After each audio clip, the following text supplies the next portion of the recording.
Kyle. Kyle, baka buntis ka ya. Buntis yung sasabi mo. Eh, kasi kumakain ka ng monkey. Baka buntis ka. Ano ka na? Naglilihi. Naglilihi ka ba? Ha? Ano yung sinasabi mo? Hello mga mamis, laro nga ng basketball nila Kuya Russell ngayon kaya naman nanood talaga kami nila Ate Noemi. Napakatagal na panahon na rin kasi talagang hindi nakakapaglaro na to ng basketball. Ano ba naman kasi, busy nga talaga yan sa trabaho. Gustong gusto nga din talaga sanang manood ni Kyle pero hindi ko nga siya kasama ngayon. Paano ba naman kasi may training nga siya ngayon? Alam nyo naman si Kyle nakapag-usapan ngang laro ng badminton or kaya naman training. Hindi niya nga talaga daw kayang ipagpalit yon kahit na kanino o ano pa man yan, Diyos ko po.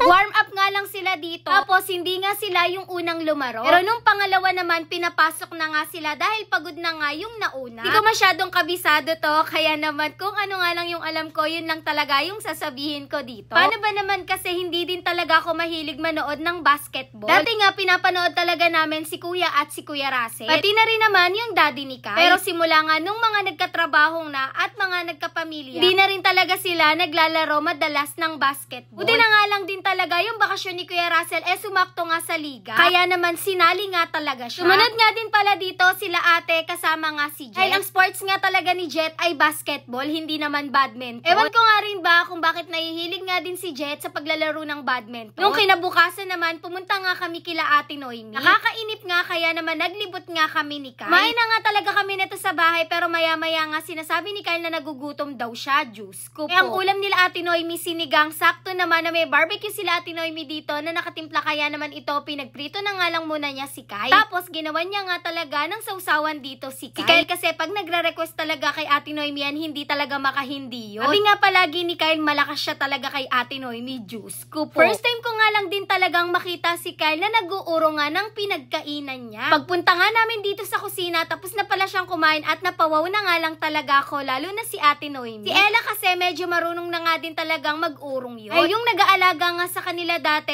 tinuturuan na nga siya. Para nga daw kapag nasa ibang bahay sila, ay marunong nga sila ng gawaing bahay. Kaya naman tuwang-tuwa nga talaga ako dito kay Kyle. Sabi ko nga sa kanya dito ako na'y magtutuloy pero ayaw niya nga pumayag. Feeling ko ay na-enjoy talaga niya yan. Tapos pagka-uwi nga namin sa bahay, naligo nga ulit itong si Kyle. Inaya nga yung daddy niya sa McDo dahil meron nga daw talaga siyang bibili na trendy. Ewan ko ba dito kay Kyle, napakadami talaga niyang nakikita na gustong-gusto nga din niyang magkaroon siya. Alam naman niyang meron dito. Kapag naman kaya niyang gawin, ay gagawin niya. Ang gusto niya nga lang talaga dito ay Minecraft. Pero dahil kakain na nga rin siya, ito na nga lang din talaga yung binili sa kanya ng daddy niya. Yung malaki na nga talaga yung binili dito ni Kyle. Parang pang-adult nga to dahil yung pang-kids nga daw ay wala na nga. Pero mas nagustuhan nga din talaga ni Kyle to. Nung kinabukasan naman, inaya ko naman si Kyle kila Ate Noemi. Susunduin nga namin sila dahil pupunta nga kami kila tata. Aalis na nga lang kami nagkakagalit pa talaga kami ni Kyle. Juice. Pagkarating nga namin dito, dumiretso na kami dito sa may kwarto dahil kakatapos nga lang nilang magbihis. Ipitan nga lang ni Ate Noemi itong si Iya. Natutuwa naman ako kay Ella dahil siya na nga yung gumagayak sa sarili niya at nag-aayos. Habang kami ni Kyle dito nakahiga at kung ano-ano nga talaga yung kinukwento ni Kyle. Umabi na nga din muna si Iya sa Kuya Kyle niya habang si Ella nga ay nag-aayos pa din ang buhok niya. Diyos ko po. Bilis nga lang talaga ng panahon dahil dalagang-dalaga na nga talaga dito si Ella. Wala nga sila tatay sa bahay kaya naman dumiretso na nga kami dito kila ate. Hindi na rin kasi talaga nagkikita-kita itong mga bata na to kaya dito na nga lang talaga nagiya kaysa nga daw umuwi kami. Nabihan naman ni Ate Noemi si Kyle at inaasar nga dito. May mangga nga dito kila ate kaya naman pinagbalat niya nga yung mga bata. Tawang-tawa nga ako paano ba naman kasi meron naman sa bahay pero hindi kinakain ni Kyle. Pero kapag nasa ibang bahay kami at marami nga talagang kasalo yan napapalakas nga talaga yung kain niya. Ayaw nga magpapigil dito ni Kyle baka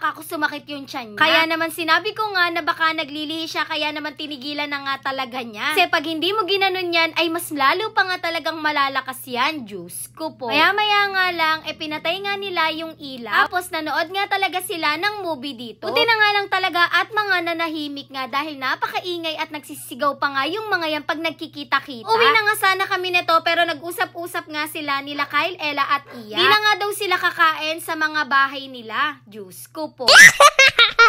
Meron nga daw sila kanya-kanyang baon dito, kaya naman nagiya nga sila dito sa M&M Wings. Sakto nga, mura nga lang talaga dito yung wings nila with rice. Tapos ito nga yung kinain ng mga bata. Abay, humirit pa nga dahil humingi pa nga ng dessert nila, juice ko po. Tawang-tawa nga talaga kami dito kay Kai. Kaya maya nga lang ay umuwi na din kami. Yun lang, thanks for watching, bye-bye.